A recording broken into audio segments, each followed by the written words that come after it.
plus difficile. On produisait 120 000 tonnes de bananes export. On choisissait les vols parce qu'il y avait des compagnies où il n'y avait pas des bons vins, donc il fallait choisir la bonne compagnie où il y avait les bons vins. Mais on voyageait qu'en première classe. Et quand je suis arrivé, il y avait mon ex-président et lui qui m'attendait. Ils m'ont donné 2 chèques de 5 millions. Mais j'ai dit non à toutes les opportunités pour repartir en Afrique. Un terrain, de l'argent, des bonnes volontés, tu crées un hôpital. Quand t'aimes un truc, que tu sais que c'est ce que tu veux faire, tu le fais. Parler 4 heures, c'est facile pour moi. On se met à la tête de l'entreprise et ensuite on essaie d'attirer des gens plus intelligents que nous pour faire le boulot. Et ça m'a du coup fait un tout petit peu peur. Je me suis dit merde, alors du coup je suis inconscient. Si je fais ça, je quitte un super boulot et tout pour aller créer ma boîte. Je dois être inconscient. Enfin, en tout cas, c'est ce que me dit ma mère, quoi. Créer une société en 2011 qui s'appelle Caviar de Neuvic. C'est à peu près 60 collaborateurs, plusieurs boutiques en France, comme à Paris, Bordeaux, Neuvic, 150 000 esturgeons. J'ai été accueilli par les Périgourdins, mais d'une façon complètement remarquable. Je n'avais jamais vu ça dans toutes les expériences que j'avais eues. Parce qu'au-delà d'être mon premier invité, vous êtes encore pour moi, ce qu'on pourrait appeler un mentor. J'ai une réelle affection pour vous et pour le chemin que nous avons partagé durant ces 5 années chez Caviar de Neuvic. Si AV Studio existe sous cette forme aujourd'hui, c'est aussi parce que vous m'avez fait confiance. Oui, dans la vie, quand tu crées une boîte, il faut être un petit peu inconscient. Enfin, en tout cas, il ne faut pas avoir peur de perdre. Parce que pour comprendre vraiment, il faut souvent aller à l'essentiel. Bienvenue sur Less is More.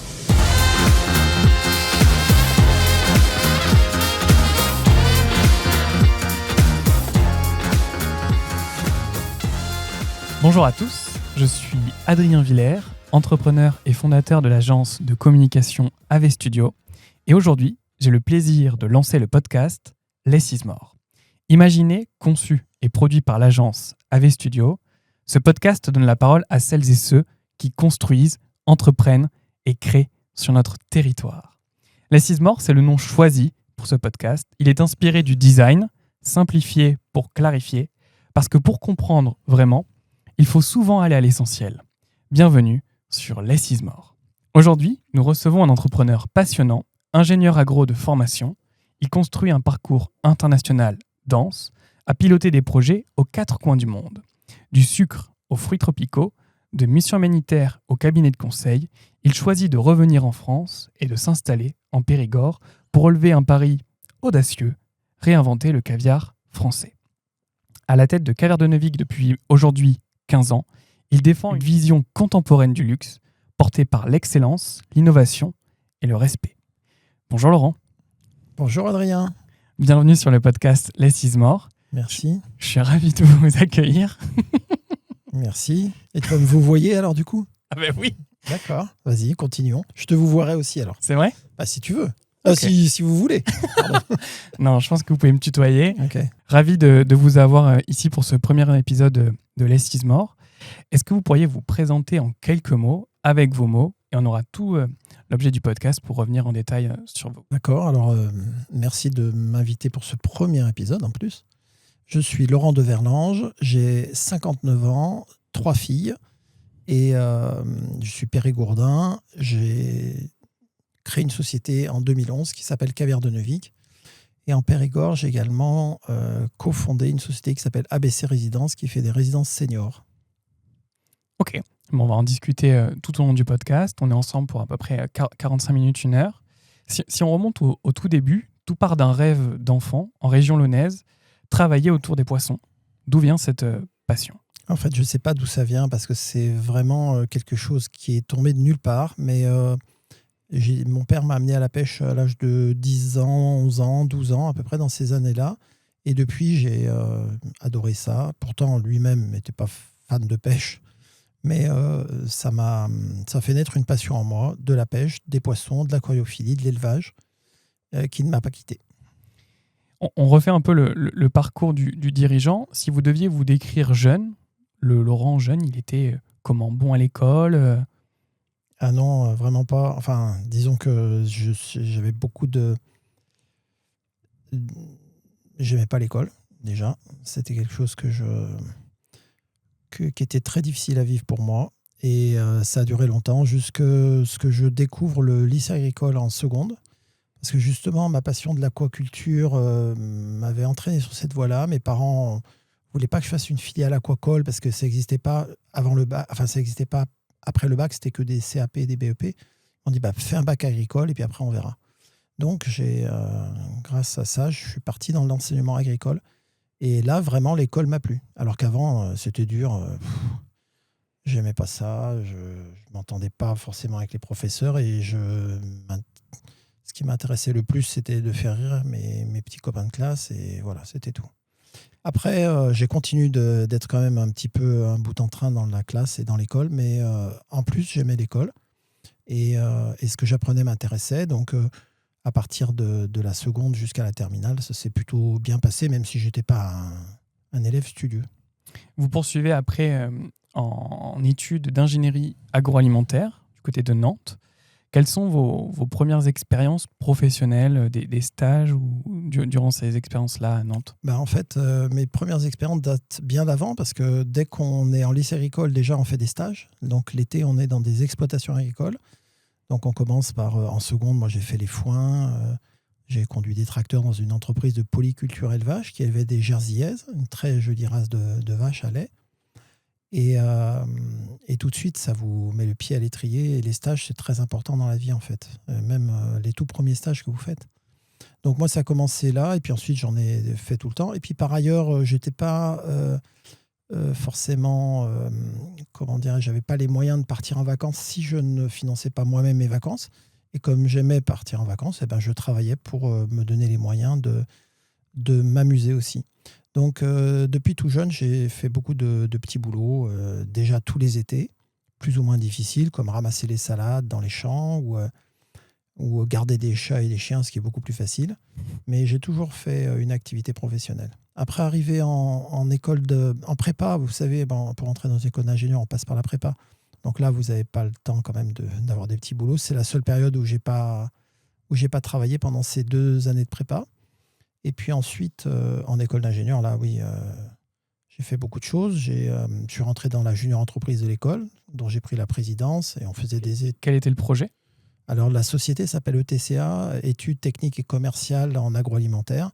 C'est une société de conseil en agroalimentaire. Donc, on faisait des études de marché, des business plans pour des clients professionnels. Donc, c'est très intéressant parce que déjà, vous êtes avec une première mission de conseil.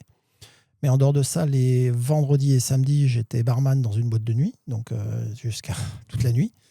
Voilà. Et puis au bureau des élèves, j'étais également élu du bureau des élèves, où je m'occupais des soirées. Donc je faisais les... Un profil très festif.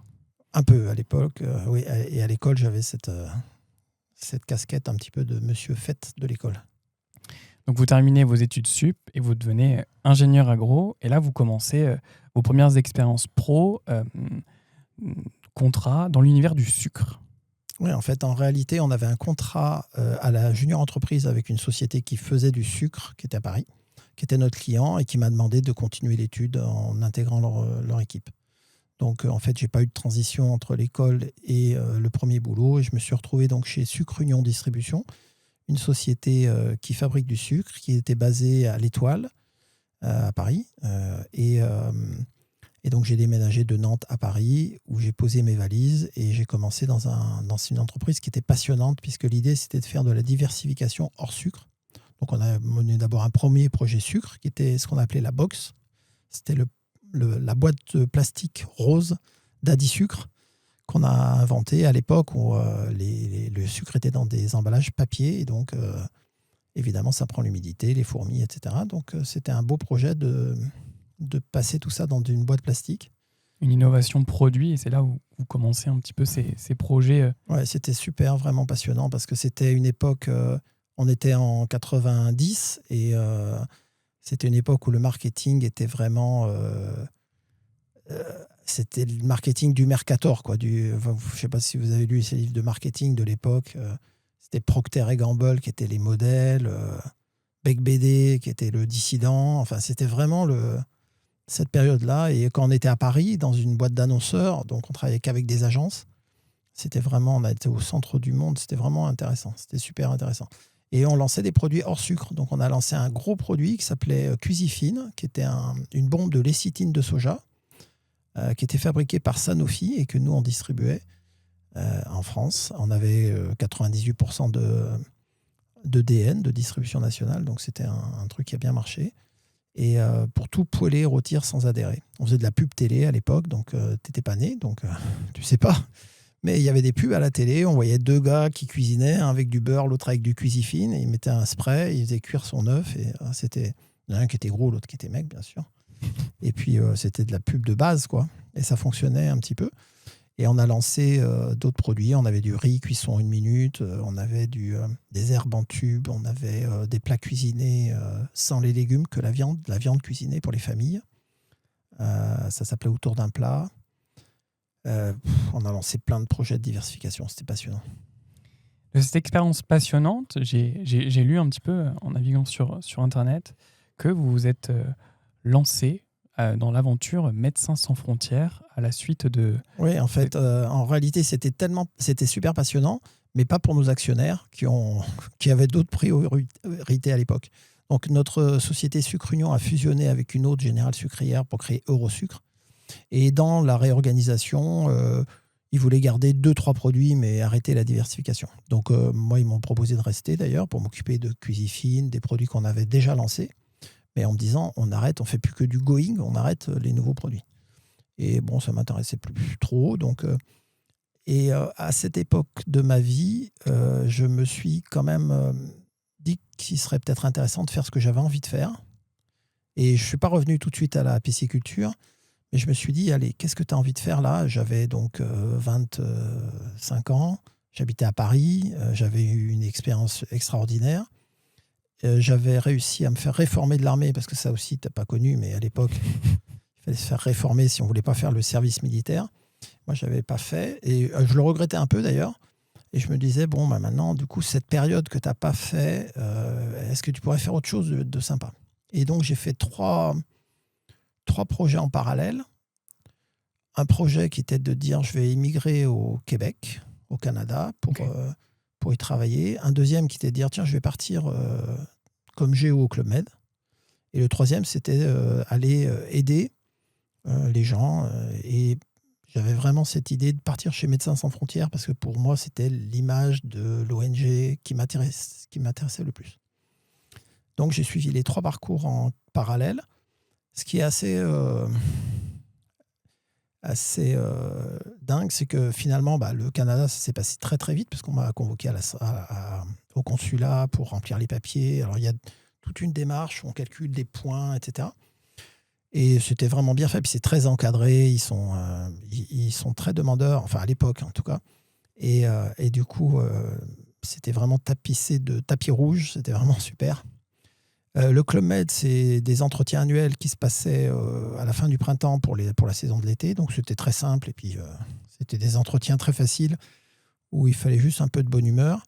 Et puis répondre aux questions du style « Do you speak English? Yes, yes, I do. Ok, c'est bon, t'es bilingue. » Et danser pour les Crazy Signs. Voilà, se connaître. Non, mais en fait, moi, comme j'avais une expérience de barman, c'était quand même intéressant, parce que c'est pas si simple d'être barman, en fait. C'est un métier un peu difficile, qu'on ne reconnaît pas souvent. Mais du coup, bon, voilà. Ça, c'était facile aussi. Et on m'a très vite affecté un village, etc. Et finalement, le dernier qui me résistait, c'était Médecins sans frontières, parce que n'étant ni médecin ni infirmière, il y a très peu de postes chez MSF qui soient des postes de logisticiens. Donc, c'est les gens qui savent tout faire, mais c'est des vrais MacGyver. Il faut être vraiment très, très bon. Et puis, les administrateurs, qui sont les gens qui gèrent les relations publiques, les ressources humaines et les finances de terrain. Oui, parce que pour être logisticien, il faut savoir démonter et remonter une Toyota. Exactement. C'est exactement ça. Et c'est vraiment des gens incroyables, les logisticiens MSF. D'ailleurs, ils sont connus dans le monde entier. Et les types, ils arrivent n'importe où, ils te construisent un hôpital. 3 mois après, tu as un hôpital. Ils te démontent une Toyota, les yeux bandés, ils la remontent. Alors, moi, j'ai suivi ce parcours-là parce que c'était là où il y a le plus de place pour intégrer Médecins sans frontières. Donc, j'ai suivi des stages de démontage de Toyota, etc. Mais surtout de remontage. Démonter, c'est... Ouais, moi, elles ne roulaient pas toujours... Enfin, en tout cas, si, c'est dans cette voie-là que je voulais aller, parce que c'était le seul moyen de partir. Et puis finalement, sur un malentendu, j'ai eu un poste qui était encore plus intéressant. Mais il y a seulement 2 postes par an comme ça chez MSF. C'est le poste d'administrateur de terrain. Donc, on gère toute l'administration d'une mission. C'est normalement réservé à à des gens qui ont déjà fait plusieurs missions. C'est jamais pour des nouveaux, mais bon, là, en l'occurrence, j'ai réussi à rentrer à ce poste-là. Et donc cette mission vous amène au Mozambique. Exactement. Là aussi, encore, un peu comme chez Club Med, on me dit fala portugais? Non, non. Hablo espagnol? Ah, ben c'est bon, ça ira, c'est pareil. Allez hop, tu pars au Portugal. Enfin, tu pars au Mozambique où ils parlent portugais. Donc, tu apprendras là-bas sur place. Donc, le premier mois, tu apprends la langue. Quels sont vos types de missions? Qu'est-ce que vous allez faire au Mozambique durant cette mission qui dure? Qui dure un peu plus d'un an, près d'un an et demi.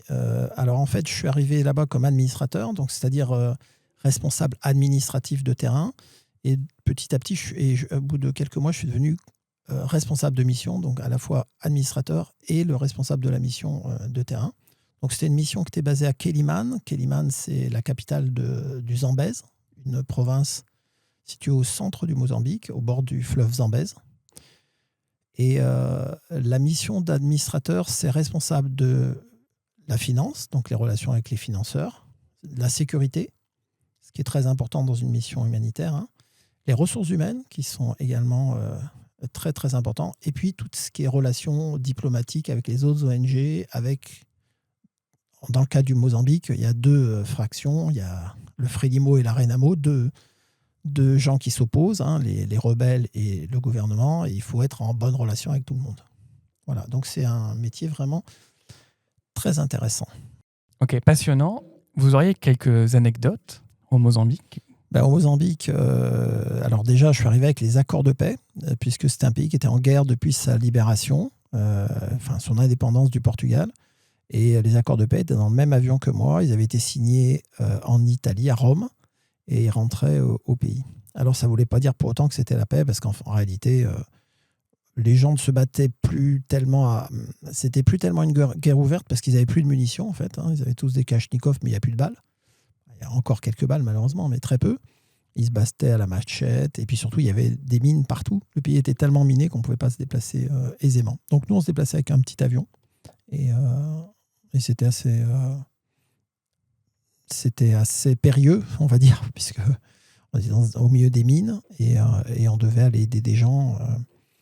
Moi, ce que j'ai retenu de cette expérience, surtout, c'est que ce qui apportait le plus aux gens, c'était du travail. Quand on arrivait, qu'on ouvrait une mission, on construisait un hôpital, un centre de nutrition, immédiatement, on embauchait 100, 200 personnes. Et on leur donnait des choses à faire. Et immédiatement, on voyait une économie arriver, des gens qui montaient des petits commerces, un petit marché, etc. Et du coup, l'économie marchait avec le travail. Ça m'a vraiment, vraiment marqué à l'époque. Et j'ai même lancé à l'époque un programme de microcrédit, sachant que le mot n'existait pas, mais qui était de dire on a beaucoup de salariés, à chacun de ces salariés, je suis prêt à acheter. Donc, on avait fixé 3 items qui valaient à peu près $100. Une machine à coudre, un vélo ou une maison. En fait, ça valait à peu près le même prix. Et en fait, ces 3 choses-là sont non seulement des coûts pour les Mozambicains, parce que s'ils n'ont pas de maison, ils louent. On voit des sortes entre le bidonville et le village de cases en terre, mais les gens louent là-dedans, en fait, en réalité. Hein. Il y en a qui sont propriétaires, il y en a qui sont locataires. Et ils payent 20, quelques dizaines de dollars par mois. Alors bon, on peut amener en dollars ou la monnaie locale qui est le Méticash, mais même si les échelles n'ont rien à voir, finalement, c'est toujours un peu la même chose. Tu payes un quart du coût de ta maison tous les mois, quoi, quand tu es en location, dans un truc comme ça. Et c'est pareil, une machine à coudre, c'est une source de revenus parce que tu fais des vêtements. Et un vélo, c'est également des sources de revenus parce que tu es taxi, tu amènes des gens à droite, à gauche, etc. Donc, ce programme-là, il a très bien fonctionné. Pratiquement tout le monde a remboursé très vite. J'avais fait plusieurs centaines de prêts quand même. Hein. Et sauf un ou deux qui ont été en prison, donc il y avait plus de mal à rembourser leurs prêts. Mais il m'a valu quand même la désapprobation de MSF. Alors heureusement, j'étais tellement loin du siège, comme je rappelle qu'en ces années-là, il n'y avait pas de téléphone, qu'à l'époque, là-bas, il n'y avait rien du tout. Donc on pouvait communiquer que par radio en morse, c'était des codes et tout. C'était pas facile qu'il me passe une grosse désapprobation, en fait.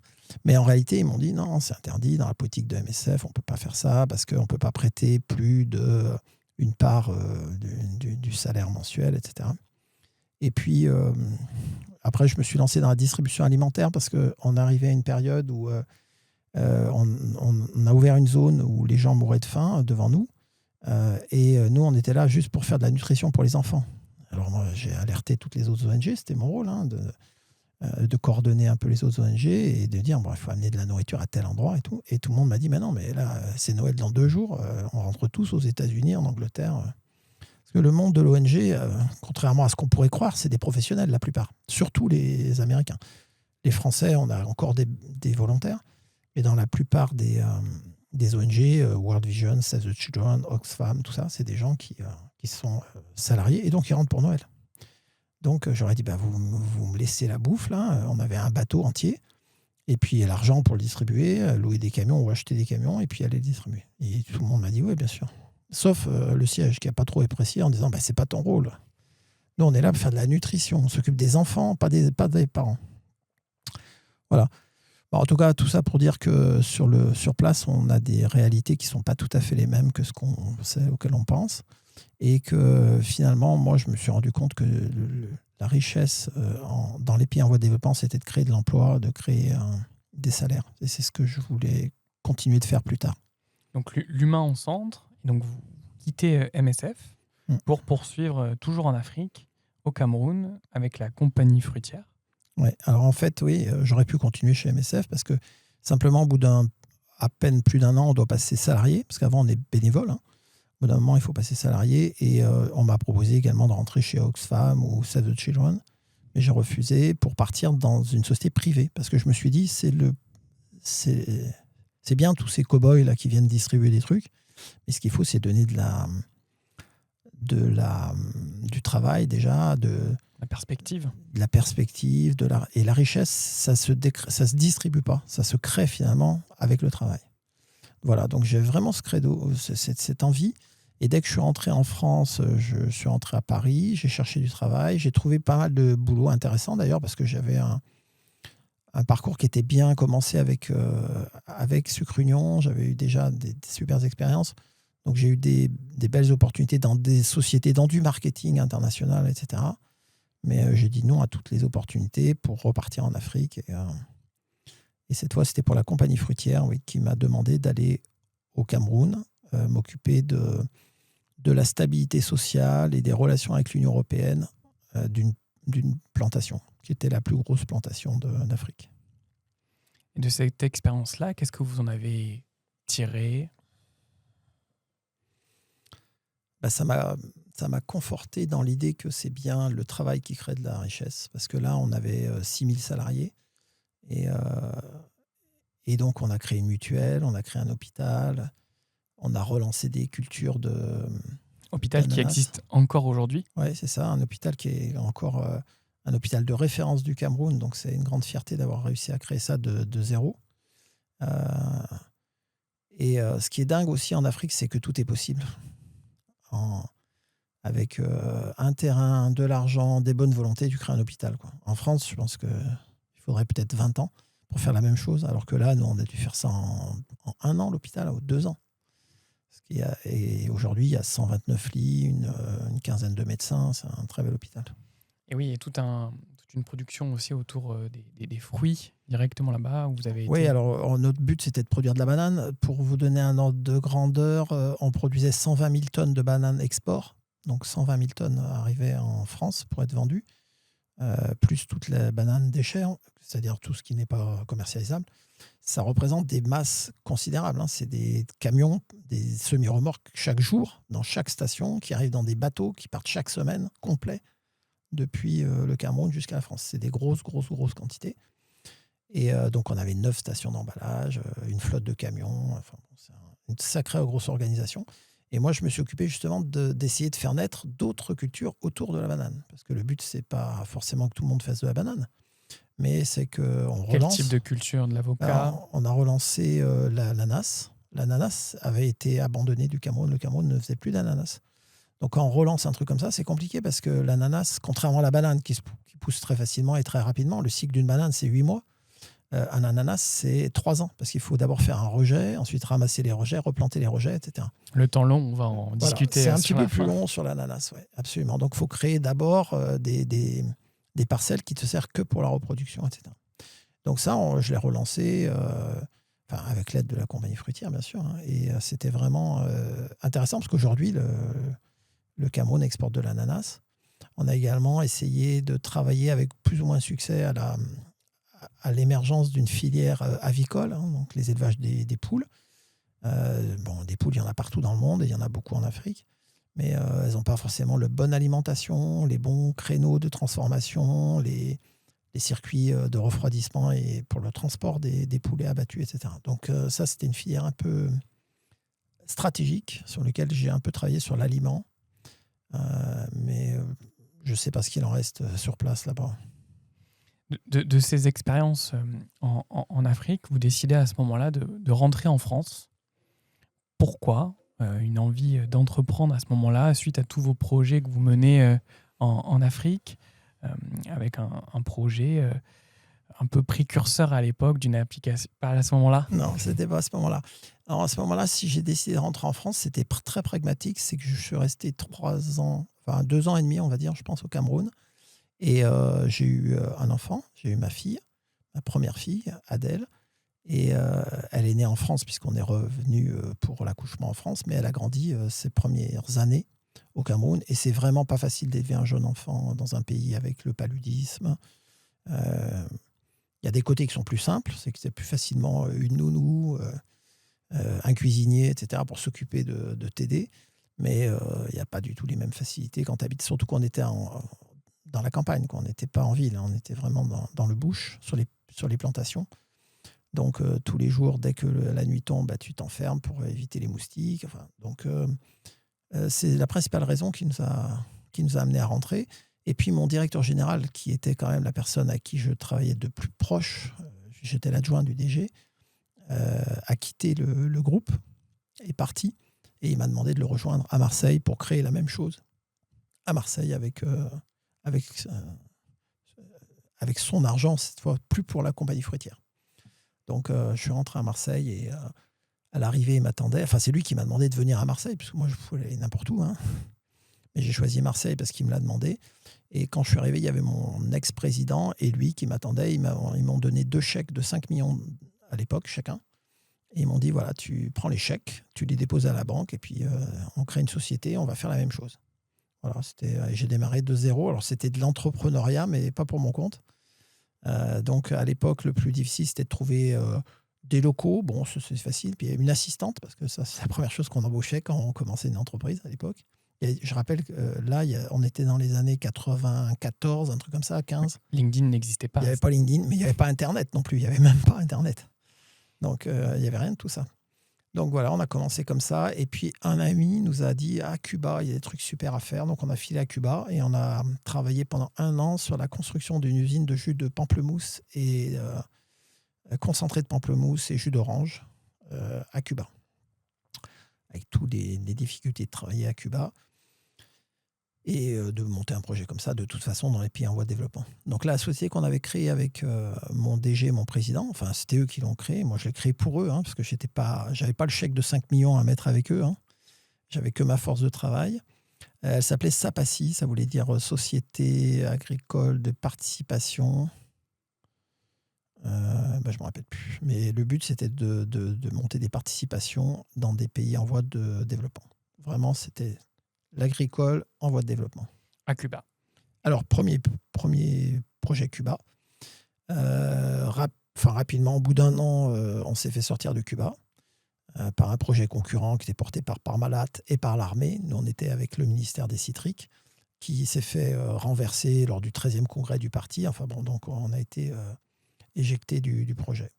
Et entre-temps, on avait quand même reçu d'autres dossiers et on a travaillé sur pas mal de projets. Donc, on a monté une usine. J'ai monté une usine de jus d'ananas en Côte d'Ivoire, à Tiasalé, qui est une jolie petite ville au centre de la Côte d'Ivoire et qui fonctionne toujours aussi. Alors, avec une plantation de 2000 hectares d'ananas et une grosse usine. avec des banques comme à l'époque, c'était la DEG, la Banque de développement allemande, qui nous a prêté l'argent. Je m'en souviens, c'était 18 millions de francs. Qu'est-ce qu'on a fait d'autre? Enfin, on a fait pas mal de projets un peu comme ça, de développement. Alors, par contre, contrairement à mon expérience précédente, là, j'étais basé à Marseille. Et puis, j'allais dans les pays. Je voyageais tout le temps et je mettais des ingénieurs sur les postes. Dans chacun des pays, on crée une équipe après. Donc, moi, j'étais plus souvent basé à Marseille. Et puis, au bout de 2 ans, on avait quand même notre clause de non-concurrence avec la banane qui était tombée. Donc, on a relancé de la banane. Donc, on a recréé une plantation de bananes au Cameroun, à côté de celle qu'on avait avant. En connaissant très très bien le terrain. Ouais. Et vous, à quel moment vous rentrez en France? À quel moment ces aventures internationales s'arrêtent et pourquoi? Là, j'étais déjà rentré. Enfin, mon domicile était basé en France et à Marseille. Et je ne faisais plus que voyager. Vous étiez toujours dans un avion? Je voyageais beaucoup, par contre, ouais. Et ce qui était curieux, c'est qu'à l'époque, c'était vraiment une autre période, mais c'était aussi la mentalité de mes actionnaires de l'époque, mais on voyageait qu'en première classe. Alors ça m'a... Parce que depuis, je voyage maintenant que c'est ma société, je voyage en éco, mais on voyageait en première classe, même pas en business, c'était première classe. Et encore, on choisissait les vols parce qu'il y avait des compagnies où il n'y avait pas des bons vins, donc il fallait choisir la bonne compagnie où il y avait les bons vins. Alors, quelle était la meilleure business class, first class de l'époque? C'était Corsair, pour aller à Cuba en tout cas, parce qu'il y avait les meilleurs vins. Donc on était en first sur Corsair. C'était complètement hallucinant parce que le prix du billet valait, je ne sais pas combien de fois le prix d'un billet éco. Mais bon, c'était des gens qui fonctionnaient sur ce mode-là. Et ça a plutôt pas trop mal fonctionné. Mais donc, j'étais plutôt basé en France avec de nombreux déplacements et je travaillais aussi sur le rythme que j'avais gardé d'avance, c'est-à-dire qu'on travaillait les week-ends dans la banane. Donc, je me reposais uniquement le dimanche. Et c'est aussi peut-être pour ça qu'un jour, quand un chasseur de tête est venu me voir et m'a dit « Tiens, on a un poste pour toi », j'ai écouté attentivement, parce que ça faisait 6 ans que je faisais de la banane et tous ces produits-là.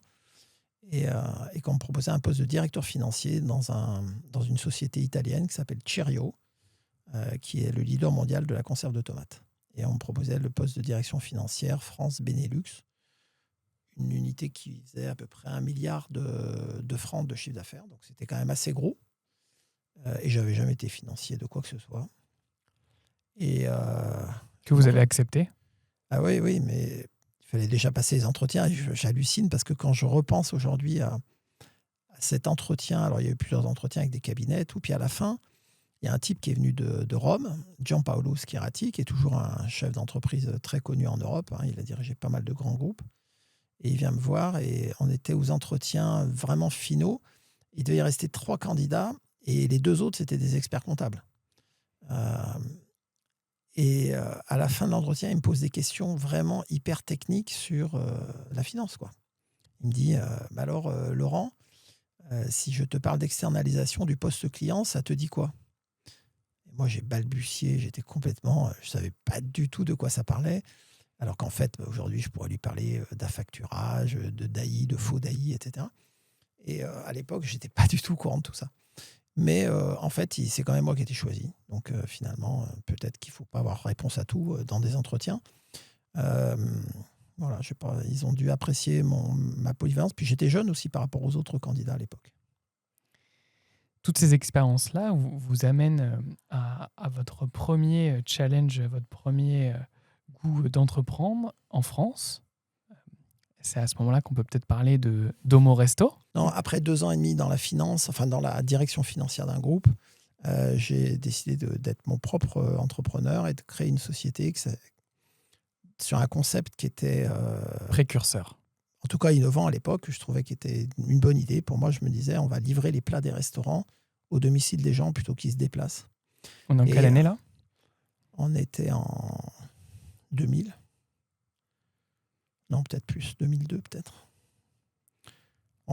C'était en même temps que l'euro, donc ça doit être 2002, je pense, l'euro. Oui, vous avez fait votre business plan en euros alors que vous étiez... Ouais, j'étais en francs et j'ai fait le business plan en euros, donc c'était dans ces années 2002. Et ouais, ça doit être en 2002. Et Et donc, voilà, j'ai été démarcher des restaurants pour leur expliquer le concept. Alors, il y avait un intérêt aussi important, c'est qu'on n'avait pas la même TVA entre la vente à distance et la vente en restaurant. Donc, la différence de TVA, ça permettait de générer un peu de marge. Et puis, je prenais encore un petit peu plus de marge. Donc, au total, je ne sais plus que c'était pas 20%. Je pense que de tout ce qui était facturé, qui était prélevé pour être... on rendait 80% aux restaurateurs, je crois. Donc, j'ai convaincu une quarantaine de restaurateurs. Et après, il fallait faire connaître. Et là, à l'époque, c'était les flyers, les prospectus. Donc, on faisait des prospectus en... je ne sais plus combien de dizaines de milliers d'exemplaires qu'on avait distribués dans les boîtes aux lettres de Toulouse. C'était à Toulouse. J'avais choisi de cette ville-là parce que c'était une ville qui me semblait à la fois moderne. Il y avait pas mal de jeunes.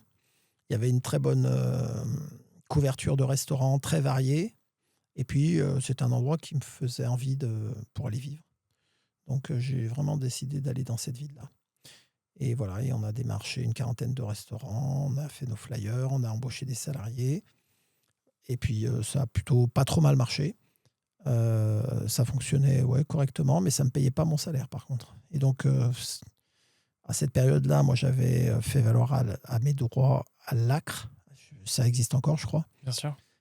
Et donc, du coup, j'avais demandé un maintien de mon chômage pendant 2 ans. Je ne sais pas si c'est toujours le cas aujourd'hui. Mais donc, du coup, j'avais mes allocations chômage qui étaient quand même assez élevées parce que j'avais un poste assez important avant, qui était maintenu pendant 2 ans. Et au bout de 2 ans, j'ai fait le bilan sur Domo Resto. Et il était vraiment inconcevable que je puisse me payer des sommes pareilles. Trop tôt. Voilà, trop tôt ou trop tard. J'aurais créé cette boîte quand je n'avais pas de gros besoins. Mais à l'époque, j'étais dans une période où j'habitais dans le centre de Toulouse et j'avais des besoins importants. Et donc, j'ai dû tirer un trait, liquider la société et trouver du boulot. En fait, j'ai fait dans l'autre sens. J'ai d'abord trouvé du boulot, puis j'ai liquidé la société. Et vous êtes donc arrivé dans une société de conseil, Ernst Young. Ouais, ça s'appelle EY aujourd'hui, c'est pour simplifier, même si pour les Français, le Y, c'est le W, hein, EW, donc EY, pardon, EY, ça veut dire EY. Oui, à l'époque, c'était... alors, ce n'est pas une société de conseil, c'est une société qui fait partie de ce qu'on appelle les Big. Il y en avait 5 quand je suis arrivé, les Big 5.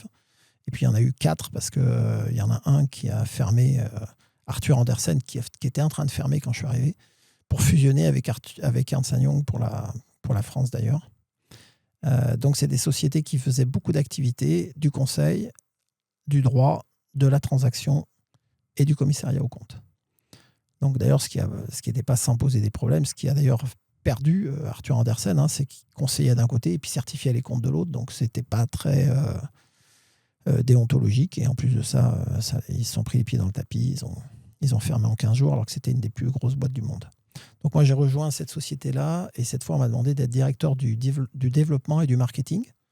Donc, un truc que je n'avais jamais fait non plus. Mais... et qui était assez challenging, puisque en fait, on est dans des professions réglementées pour 2 d'entre elles, le droit et le commissariat aux comptes. Donc, on n'a pas le droit de faire de commercial, en fait, au sens business développement, mais on a le droit tout à fait de former des avocats à mieux valoriser leurs honoraires, d'organiser des prix comme le prix de l'entrepreneur de l'année, d'organiser des restitutions de projets de loi de finances, etc. Donc, c'est ce que je faisais au quotidien, c'est gérer avec un service marketing la démarche de nos collaborateurs pour aller récupérer des clients. Donc, pendant cette expérience, vous avez plein de projets, vous avez de nombreuses rencontres avec des entrepreneurs de la région du Sud-Ouest. Ouais, alors oui, parce que je partais de Toulouse, puisque j'étais à Toulouse pour Domo Resto. J'ai écrit au bureau EY de Toulouse et on m'a recruté pour m'occuper du Sud-Ouest de la France. Donc, il y avait un bureau à Bordeaux, un bureau à Toulouse et 160 collaborateurs à peu près. Et ça a été vraiment un moment magique parce que j'ai rencontré une boîte où les collaborateurs étaient vraiment super. C'était des très, très belles équipes. Vraiment, j'ai passé donc quand même 9 ans dans cette société-là et c'était des belles années. Et donc, mon métier était quand même assez royal parce que mon but, c'était de rencontrer, de connaître les dirigeants du Sud-Ouest pour qu'au bon moment, on puisse leur proposer les bons services, tout simplement. Et du coup, j'ai beaucoup apprécié de contacter tous ces gens-là, de les rencontrer et de les interviewer dans le cadre du prix de l'entrepreneur de l'année, qui est un prix qui est toujours organisé par Ernst & Young tous les ans pour récompenser les plus beaux entrepreneurs. Donc, on choisit des entrepreneurs de croissance, de rentabilité, et puis on discute avec eux pour essayer de comprendre pourquoi ils sont devenus comme ça. Et on fait ça tous les ans sur 20, 30 dossiers. Donc, c'est vraiment passionnant et ça donne envie de faire comme eux, quoi, quand tu entends les parcours. Et aussi, ce qui est intéressant, c'est de voir qu'ils sont tous différents et que finalement, il n'y a pas de règles. Et tu ne peux pas dire « Ah ben non, je ne peux pas être entrepreneur parce que finalement, je ne rentre pas dans telle ou telle case. » Parce qu'ils sont tous des entrepreneurs qui sont arrivés là par leur propre expérience. Il y en a certains, c'est leur père qui a créé la boîte. Bon, ça peut arriver. Mais il y en a certains autres, c'est leur patron qui est mort dans un accident de voiture. Il fallait bien reprendre la boîte. Ou d'autres, la boîte était en liquidation et ils l'ont reprise. Enfin, il y a des tas de circonstances très, très variées. Et même dans le mode de management, et quand les gens vous disent « Moi, j'ai un truc c'est pas toujours les mêmes trucs. Il y a un type qui vous dit « Ah ben moi, ma boîte, elle marche super bien, j'ai pas de turnover. » Puis il y en a un autre qui dit « Moi, ma marche, elle marche super bien, j'ai au moins 15% de turnover, parce que comme ça, j'ai toujours les meilleurs. » Et en fait, ils ont tous les deux raison. Enfin, chacun imprime son mode de management. Mais au total, ça donne confiance dans le fait qu'on peut entreprendre à condition d'en avoir envie et d'avoir envie de prendre le lead, parce qu'un entrepreneur, c'est juste le leader d'une entreprise. Donc, on se met à la tête de l'entreprise et ensuite, on essaie d'attirer des gens plus intelligents que nous pour faire le boulot et coordonner leur boulot. Et je pense qu'on pourrait, à ce moment du podcast, parler de cet état d'esprit-là dans votre tête, de ce déclic. C'est à ce moment-là que vous vous êtes dit c'est à mon tour, je vais créer aussi un grand projet et suivre mon rêve d'enfant. Oui, absolument. Je l'avais déjà tenté une fois d'être mon propre entrepreneur, mais je l'avais fait plus sur le mode tiens, il y a un truc que je veux créer ma boîte pour faire un truc dans l'air du temps qui va marcher, etc. La deuxième fois, je ne l'ai pas du tout fait de la même façon. J'étais dans un poste super intéressant, je gagnais très bien ma vie et en rencontrant des gens super, donc j'avais vraiment aucune raison de partir. Mais je me suis dit, il va peut-être falloir que tu vives un peu tes rêves et que tu aies envie d'aller au travail tous les matins en faisant un truc qui te plaît. Donc, ce n'est pas la même démarche. Et là, j'ai dû aller, au lieu de me dire, qu'est-ce qui va marcher ? Et dans ce cas-là, je ne serais jamais allé dans le caviar. Mais je me suis dit, qu'est-ce que tu aimerais faire ? Qu'est-ce que tu aimes vraiment faire ? Et bon, l'élevage de poissons, c'était quand même ma passion depuis tout le temps. Voilà, donc j'ai dit, je vais élever des poissons. Et puis après, j'ai cherché lesquels, j'ai visité des élevages. Je me suis renseigné, j'ai pris un peu de temps pour préparer mon projet. Et de cette idée de projet, comment a réagi votre entourage à ce moment-là, suite à ce souhait de se lancer dans cette aventure, cette folle aventure ? En fait, il y a eu un préalable à mon souhait de se lancer dans cette aventure. C'est que d'abord, j'ai divorcé et j'ai quitté ma première épouse. Et du coup, je me suis senti beaucoup plus libre de faire ce que j'avais envie de faire dans la vie. Après, autour de moi, donc, les gens qui étaient avec moi l'ont très bien pris. Mais c'est vrai que c'est assez varié. Je me rappelle d'avoir appelé ma mère pour dire « Maman, ça y est, je vais créer ma boîte. Je suis trop content, ça va être super, j'ai levé des fonds et tout. » Et ma mère m'a dit « T'es fou, oh là là là là, mais qu'est-ce que tu me fais encore, oh là là, tu penses... » Pourquoi tu me dis ça avec le boulot que tu as ? Pourquoi tu veux partir ? Enfin, je me suis dit, merde alors. Moi qui croyais lui annoncer une bonne nouvelle, je me suis retrouvé. Et ça m'a du coup fait un tout petit peu peur. Je me suis dit, merde, alors du coup, je suis inconscient. Si je fais ça, je quitte un super boulot et tout pour aller créer ma boîte. Je dois être inconscient. Enfin, en tout cas, c'est ce que me dit ma mère, quoi. Voilà. Et en fait, oui, dans la vie, quand tu crées une boîte, il faut être un petit peu inconscient. Enfin, en tout cas, il ne faut pas avoir peur de perdre parce que tu vas perdre des choses. Et puis du coup, c'est beaucoup plus difficile que d'être salarié, ça c'est clair. Et je ne pense pas qu'un seul entrepreneur qui nous écoute aujourd'hui n'ait pas eu un moment où il s'est dit « Putain, pourquoi je ne suis pas salarié ?» quoi. Parce qu'il y a toujours un moment où c'est difficile, mais bon, quand on fait le bilan au total, qui reviendra en arrière, quoi, en tout cas pas moi.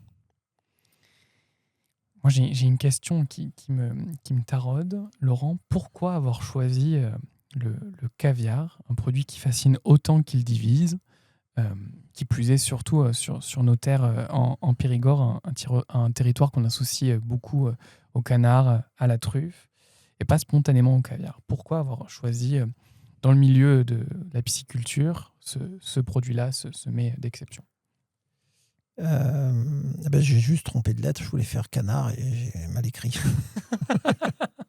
Non, non, non.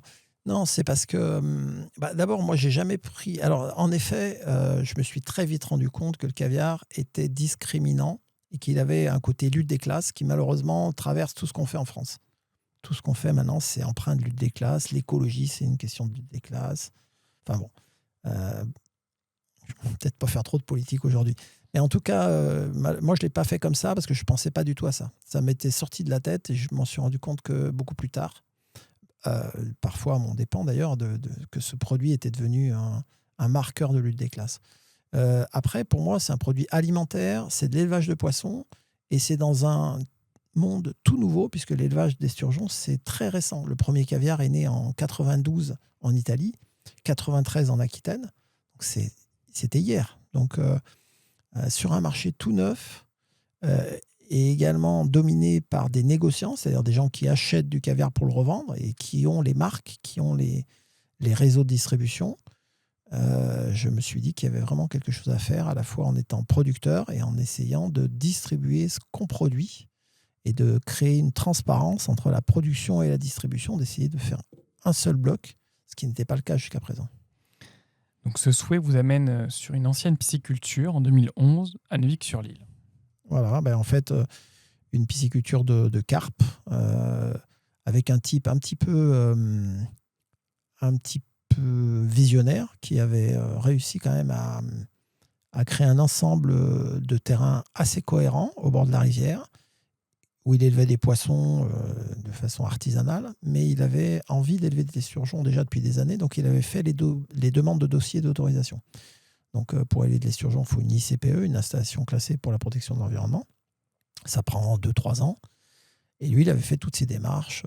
Il n'avait pas l'argent pour se lancer, parce que ça demandait plusieurs millions d'investissements pour démarrer. Mais il avait fait tout ça. Donc je l'ai trouvé assez facilement, puisqu'il vendait son terrain avec autorisation d'esturgeon. Donc dans les mots-clés, là il y avait Internet, on est dans le monde récent. J'ai trouvé sur la SAFER, j'ai trouvé partout ce site à vendre. En plus, il était dans la zone exactement où je cherche, c'est-à-dire le sud-ouest. Même si j'étais assez large dans ma recherche. Moi, j'adore le sud-ouest dans son ensemble. Dordogne, oui, ce terrain. Et puis tout de suite, le terrain m'a plu.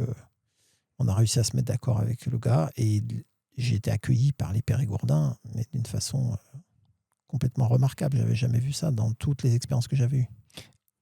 À quoi ressemblent ces premières années de balbutiement de ce projet en terre périgourdine? Il y a une phase chez nous. Alors, dans notre projet, il y a une phase plus agricole, parce qu'au début, il faut faire des trous, acheter des poissons, les mettre dans l'eau. Ensuite, il faut créer un laboratoire pour pouvoir extraire le caviar. Donc, tout ça, c'est de la technique, quoi, en fait. Hein. Donc, on fait opérationnel. C'est très opérationnel, très technique. Et on parle qu'avec des ingénieurs, des architectes, des bureaux d'études, etc. Et puis, dans un deuxième temps, il faut s'occuper de la vente. Heureusement, on a eu laissé un peu de temps quand même. Puis, on a créé une marque qui s'appelait Caviar de Neuvik, parce qu'au début, on n'avait pas de marque. Puis, une marque, ça veut dire aussi des boutiques, ça veut dire des salons, ça veut dire une équipe commerciale. Donc là, on construit différemment. On fait plus de marketing, plus de vente, plus de commerce, plus de salons. Voilà. Et après, on essaie de tenir tous les bouts d'un bout à l'autre de tout ce champ de compétences en y mettant les meilleurs collaborateurs aux meilleurs endroits, quoi. Un souvenir marquant de cette période, nostalgie, ça va faire, vous allez fêter la 15e année cette année, de ces premières années de découverte. D'abord, ça passe super vite. Hein. Et ensuite, le monde change à une vitesse folle. En 15 ans, mine de rien, on a vécu le Covid. Je ne sais pas si tu te souviens de ce truc. Mais c'est complètement dingue. Maintenant, aujourd'hui, on dirait que c'était un film. C'est vrai, hein, mais il y a d'autres anecdotes. Je me rappelle qu'en 2012, quand on On démarrait les bassins. Il y a eu un hiver tellement rigoureux, tellement froid en Périgord. On a eu plus de 15 jours à moins 15 degrés. Tout était gelé, les robinets pétaient partout. Bon, c'est pareil, il y a 15 ans, on pourrait se dire c'est un truc d'il y a 50 ans, mais non, c'était il y a seulement 15 ans. Donc on a vécu beaucoup de choses en 15 ans seulement. Aujourd'hui, Caviar de Neuvic, c'est à peu près 60 collaborateurs, plusieurs boutiques en France, comme à Paris, Bordeaux, Neuvic, 150 000 esturgeons, à peu près plus de 300 tonnes de biomasse. Comment est-ce qu'on structure au fil des années une entreprise comme Caviar de Neuvic? On a cité Caviar de Neuvic comme marque, mais vous avez plusieurs autres marques. Comment est-ce qu'on structure en fait cette entreprise? La colle, je n'avais pas réfléchi à ça. Non, en fait, parce que tout simplement, je pense qu'une entreprise se construit en avançant. Et certes, on fait un business plan dès le départ. Hein, on essaie d'expliquer ce qu'on va faire à nos actionnaires et à nos banques en disant voilà, ça va se passer comme ci, comme ça. Ce qui est quand même important, hein, d'ailleurs, parce que les gens qui n'ont pas à faire de business plan, ils ont beaucoup moins de vision stratégique des 5 prochaines années. Parce qu'ils en fera pour le mieux. Ah oui, c'est bien. Mais c'est bien d'avoir de réfléchir tous les ans. Et donc, moi, tous les ans, je m'impose une grosse période de remise à plat de tout le business plan. Donc il y a ce business plan qui était un guide, et puis après les choses se font vraiment peu à peu. Au début, la première année, à la fin de l'année, on devait être 5 ou 8, je ne sais plus, et puis après, petit à petit, on embauche des gens. Et c'est une entreprise, c'est quand même une somme de ressources humaines, hein, et de compétences. Donc c'est vraiment dans tout ce qu'on a pu faire historiquement, que ce soit technique, commercial, tout ce qui est marquant, tout ce qui est fort, tout ce qui a de la profondeur, c'est les ressources humaines, c'est les gens. Et c'est là où on a les plus grandes déceptions aussi, hein. Et c'est là où on a les plus grandes surprises, les plus grandes satisfactions, les plus grands moments de bonheur, c'est avec les ressources humaines. Donc une entreprise, pour moi, c'est vraiment la somme de toutes ces ressources humaines que tu construis petit à petit autour de toi. Parce que vous aimez le rappeler souvent, avant tout, vous êtes pisciculteur, et chez Caviar de Neuvic, vous maîtrisez l'entièreté de la chaîne de l'écloserie, où vous faites naître tous les ans à peu près 30 000 alevins, jusqu'à la commercialisation en vente dans vos propres boutiques. Pourquoi ce choix d'intégration totale de bout en bout? Alors, c'est peut-être une mauvaise idée, hein, mais c'est pareil, il n'y a pas de règle. Il y a des gens qui sont, on va dire, core business, c'est-à-dire qui font uniquement les choses qu'ils savent bien faire et en le faisant au maximum, et c'est là où ils gagnent le plus d'argent. Moi, je ne sais pas si c'était inventé pour moi ce mot, mais un jour on m'a dit que j'étais moi-même au fil. Et en fait, voilà, je peux faire un truc que quand je maîtrise vraiment bien. Et je pense qu'une entreprise est beaucoup plus résistante, beaucoup plus robuste, ce qui est un mot sur lequel on peut revenir si tu veux, parce que c'est un sujet très intéressant, la robustesse des entreprises, quand on maîtrise tout ce qu'on fait. Donc d'être robuste, ça ne veut pas dire qu'on est très performant non plus, hein, puisque du coup, on se met des boulets aux pieds. On a des trucs, on irait plus vite si on sous-traitait. Mais on passe les crises, on cumule les marges, on avance groupé. Donc finalement, pour moi, c'est ce que je veux. Après, chaque entrepreneur peut avoir un objectif différent. Quand on a un objectif, par exemple, de créer de la richesse pour revendre une entreprise au bout de 5 ans, ce qui peut paraître des fois séduisant dans un business plan, il ne faut pas être robuste, il faut être agile, rapide, résilient. Mais quand on veut créer quelque chose qui va durer, qui va survivre à nous, aux épreuves de cette permacrise dans laquelle on est rentré depuis des années, moi je pense qu'il faut être robuste. Voilà. Donc j'ai toujours été moi-même au fil, c'est-à-dire qu'on essaie de maîtriser tout ce qu'on fait, mais ça va assez loin. Hein. Nous, chez nous, le linge, il n'est pas lavé par une société extérieure, il est lavé en interne. Le ménage, il est fait par une femme de ménage interne, etc. Et bon, on a l'impression qu'on a une seule équipe et qu'on avance tous ensemble. Vous parliez de robustesse, et je pense qu'on peut bien sûr développer durant le podcast qui suit là. Moi, j'aimerais qu'on parle aussi de temps long, parce que chez Caviar de Neuvic, vous travaillez avec une matière vivante, avec l'esturgeon, et on doit être robuste dans ce temps long. Pour obtenir du caviar, il faut quelques quelques années. Ah oui, là, on est en train de finir la première génération 2026 d'Alvin au Siètre. Ils sont nés début février et produiront du caviar en 2036. Donc forcément, Il faut avoir un socle assez robuste Ouais. pour tenir durant toutes ces années. Voilà, il faut avoir un socle robuste, il faut avoir une vision à long terme et anticiper beaucoup de choses. Et du coup, là aussi, on prend des risques et on réduit notre marge en anticipant. Parce que quand, en 2017, on a décidé de passer à l'ossiètre, par exemple, parce qu'on pense qu'avec le changement climatique, cette espèce résistera mieux aux températures élevées des prochaines années, et ben, du coup, ça veut dire que les années précédentes où on avait une autre espèce, il faut quasiment tout mettre à la poubelle et recommencer, quoi. Et du coup, perdre forcément de la production et de l'argent. Mais je pense qu'il faut le temps, plus on est dans des entreprises à temps long, plus il faut anticiper et plus au contraire on est dans le stress permanent parce qu'il faut prendre les bonnes décisions très vite, tout le temps, pour l'avenir. Vous parliez d'une espèce, l'ossiètre. On a parlé de la marque. Qu'est-ce qu'on retrouve chez Caviar de Neuvy? Quels produits on retrouve? Qu'est-ce que vend Caviar de Neuvy? Alors notre premier produit, c'est du caviar Ossiètre. Donc c'est le caviar de cet esturgeon-là, qui s'appelle Acipenser goldenstati. C'est une espèce d'esturgeon. Et ça, c'est notre produit phare et c'est plus de 50% de nos ventes. Après, évidemment, quand on produit 1 kg de caviar, on produit aussi beaucoup de kilos d'esturgeon. En gros, à peu près 2 kg de chair de femelle et 1 kg de chair de mâle qui va produire de caviar. Donc, pour chaque kilo de caviar d'esturgeon, on produit au moins 3 kg de chair. Donc ça, massiquement, c'est plus que le caviar. Donc ça veut dire qu'il faut aussi le transformer, en faire des rillettes, de l'esturgeon fumé, de l'esturgeon à l'huile, de l'esturgeon portion, surgelé, etc.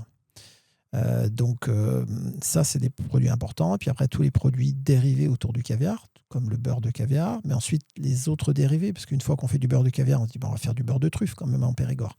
Et puis on va faire aussi du beurre de homard, parce que ce qu'on fait, c'est pas mauvais, les beurres sont recherchés, donc on en rajoute un troisième. Et petit à petit, comme ça, on a construit une gamme d'épicerie qui s'appelle Neuvic Épicerie et qui comprend pas mal de produits, depuis les produits à la truffe, des produits à l'esturgeon et des produits au caviar. On retrouve l'innovation produit que vous aviez lors de vos premières expériences professionnelles.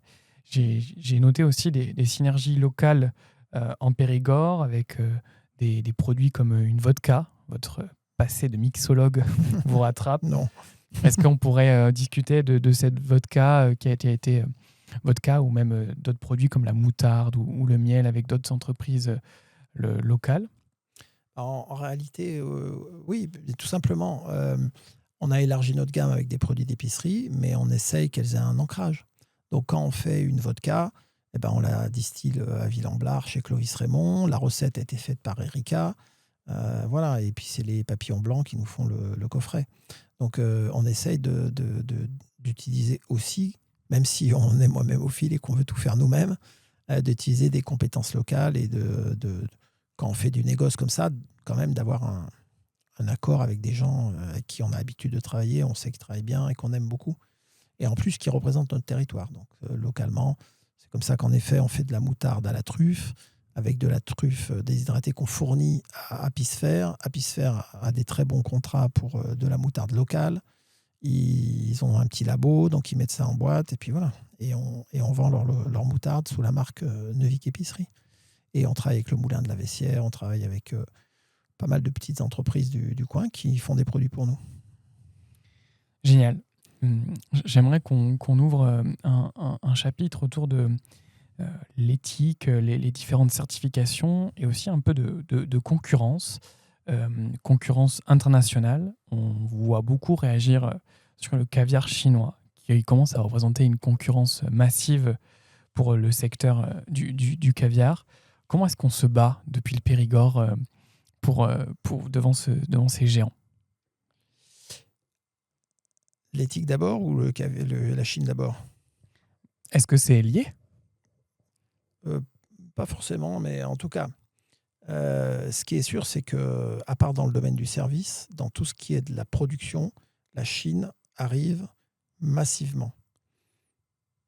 Il y a encore quelques années, les micros qu'on utilise là, ils étaient fabriqués aux États-Unis, Puis les Chinois les démontaient, essayaient de faire aussi bien, quoi.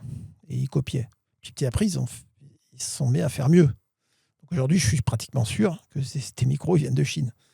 Donc, et comme beaucoup de choses d'ailleurs que tu as ici ou que tout le monde a chez soi.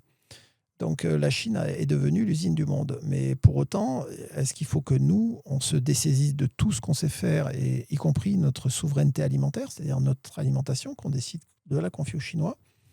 Ben moi, j'en suis pas en tout cas convaincu. Je pense qu'il y a une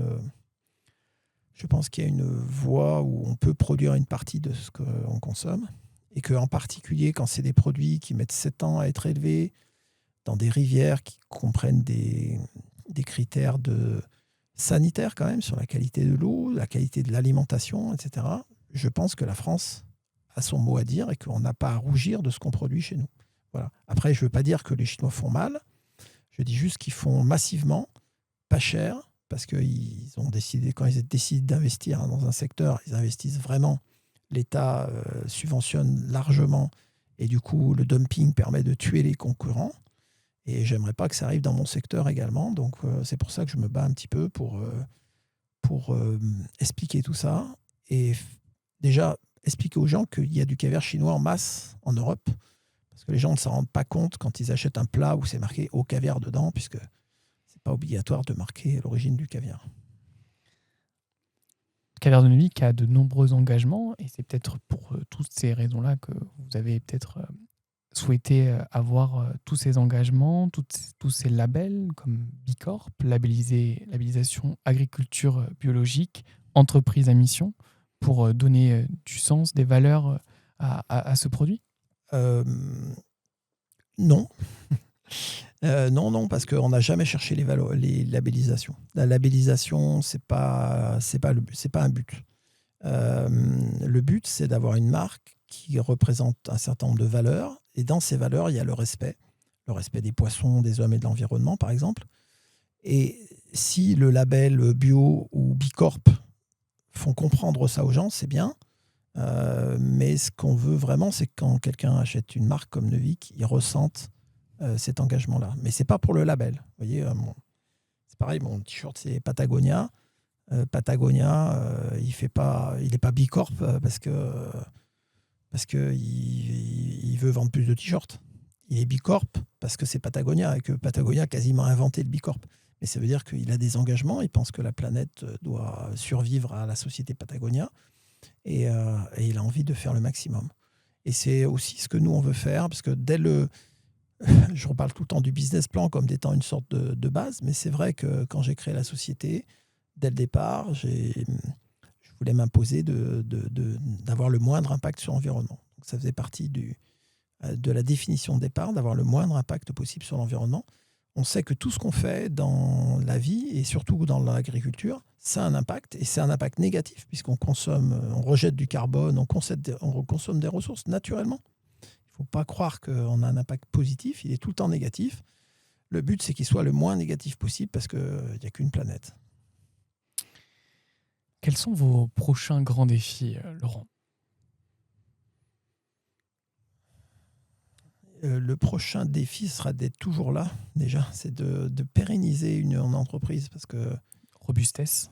Voilà, la robustesse, c'est super important, et c'est jamais gagné. J'entends souvent des gens qui me félicitent ou s'auto-félicitent, etc. Mais quand on voit que les plus belles sociétés, des fois, ne sont pas éternelles, donc la pérennité, c'est super important. Donc ça, c'est le premier point.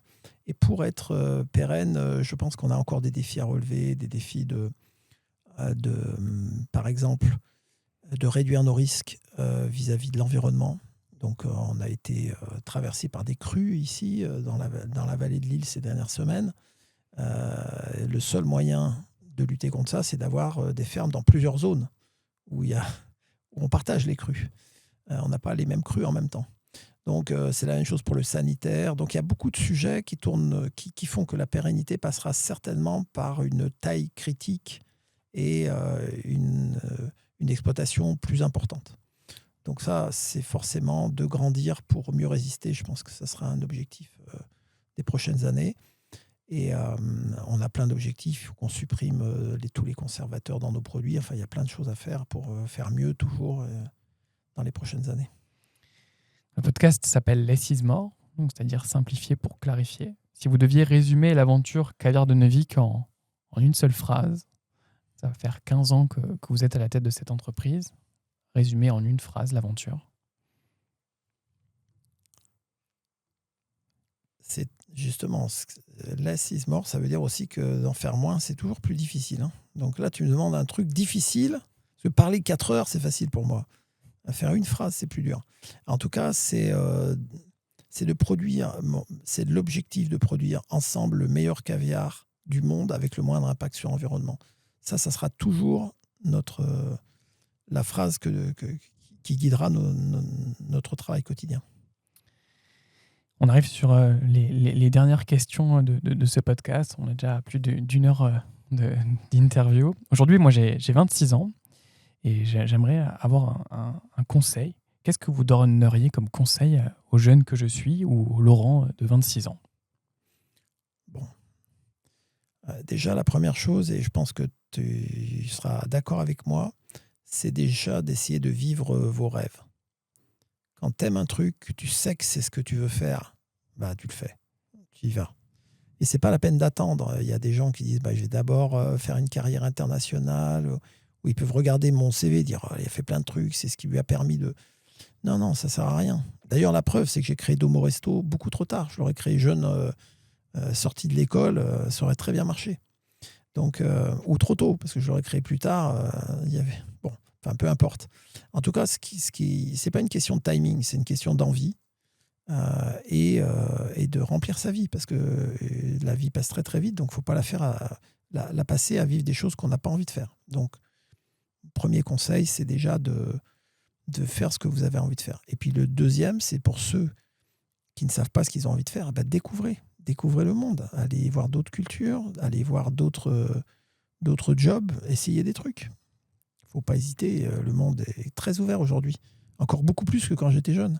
Il y a plein de moyens de découvrir le monde. Donc ça vous permettra de vous ouvrir les yeux et de choisir ce que vous allez vouloir faire plus tard. Est-ce que vous auriez un cadeau à offrir à nos auditeurs, un livre, un film, un podcast à découvrir ou à recommander qui fait sens pour vous dans votre parcours ou récemment ?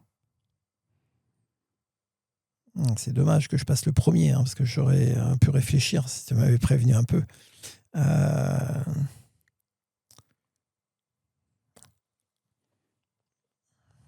Non, j'ai pas d'idée comme ça immédiatement. Les podcasts, c'est vraiment assez nouveau. Et moi, j'avoue que j'aime beaucoup. Moi, j'écoute Génération Do It Yourself. Écouter des podcasts, je trouve que c'est vraiment bien. Et j'adore le claim de Génération Do It Yourself. C'est Do It. Non, c'est pas ça. C'est nous sommes la somme des 5 personnes personnes que nous rencontrons, que nous côtoyons. Donc, côtoyons des gens qui vont nous faire grandir, quoi, en fait, en gros. Bon, il le dit beaucoup mieux que ça. Mais Mathieu Stéphanie, il a trouvé le bon truc là-dessus, sur cette idée-là, c'est de faire rencontrer des gens qui vont nous faire progresser. Et ça, c'est vachement bien dans la vie. Il faut être très ouvert et écouter les gens, parce que ça nous aide à progresser. Et après, des films ou des livres, il faudrait que je revienne dans un deuxième podcast et que j'y réfléchisse un petit peu plus. Dans votre écosystème d'entrepreneurs, dernière question, Périgourdin, qui devrions-nous inviter pour le prochain épisode ? Que des questions pièges. Il y en a énormément. Moi, j'adore les entrepreneurs périgourdins. J'en connais beaucoup. Parce qu'on n'a pas discuté de cette casquette que vous avez également, mais vous êtes aussi président de Périgord Développement, ici en Dordogne. Oui, et je travaille dans Périgord Développement avec des entrepreneurs. Alors déjà, rien qu'en prenant autour de moi, vous avez Ludovic Marzin, qui a une société qui s'appelle LM Industrie, qui fabrique du mobilier pour les fast-food. Il a tous les Leclerc, les McDo, les Burger King, etc. C'est une très belle boîte avec plusieurs usines. Et c'est un entrepreneur très intéressant, très riche de plein de choses. Vous avez également Sébastien Girard, qui est également présent chez Périgord Développement, qui est le président de Tendance Édition. Il fait des cartes de vœux que vous trouvez au centre, aux caisses des Centracor ou des Leclerc pour votre anniversaire, un truc complètement fou, parce qu'il y a des gens qui en vivent. Et c'est une très, très belle boîte. Et c'est un entrepreneur au niveau du commerce vraiment hors pair, parce que pour vendre ça, il faut vraiment être bon. Et puis après, des entrepreneurs, il y en a des dizaines. Vous pouvez inviter Laurent Stipal, vous pouvez inviter Antoine Bastier, vous pouvez inviter Philippe Georges, vous pouvez inviter des dizaines d'entrepreneurs sympathiques et successful. Tout comme le podcast qu'on vient de vivre ensemble. Laurent, merci infiniment pour ce premier podcast ensemble, Les Six Morts. J'espère que vous avez autant apprécié que moi cet enregistrement. Et je suis particulièrement heureux de vous recevoir pour ce premier épisode comme une inauguration symbolique. Parce qu'au-delà d'être mon premier invité, vous êtes encore pour moi ce qu'on pourrait appeler un mentor. J'ai une réelle affection pour vous et pour le chemin que nous avons partagé durant ces 5 années chez Caverne de Neuvic, car oui, j'ai été salarié chez Caverne de Neuvic pendant quelques années. Si AV Studio existe sous cette forme aujourd'hui, c'est aussi parce que vous m'avez fait confiance, parce que vous avez encouragé et accompagné mon projet entrepreneurial pendant ces 5 années chez Caverne de Neuvic. Vous avoir comme premier invité fait profondément sens et je vous en remercie. Merci beaucoup, Laurent. Tu vas me faire pleurer, Adrien. C'est très gentil de ta part. Merci à toute l'équipe. Moi, je suis très fier de voir ce que tu deviens. Et c'est vraiment une joie dans la vie d'un entrepreneur, c'est de voir des gens qu'on a accompagnés, qui s'épanouissent dans leur boulot, même si c'est plus chez nous. Tu as fait du super boulot chez nous. Maintenant, tu fais du très beau boulot à l'extérieur et on en est super ravis. Merci beaucoup. Merci à toute l'équipe d'avoir participé à l'enregistrement de cette émission. Si le podcast vous a plu, n'hésitez pas à liker et à vous abonner sur la chaîne Spotify et YouTube, Les Six Morts, et à partager cet épisode ou des extraits à votre entourage. Vous pouvez nous laisser 5 étoiles pour le référencement. C'est assez important pour nous donner de la visibilité. Merci beaucoup et à bientôt. Merci, à bientôt.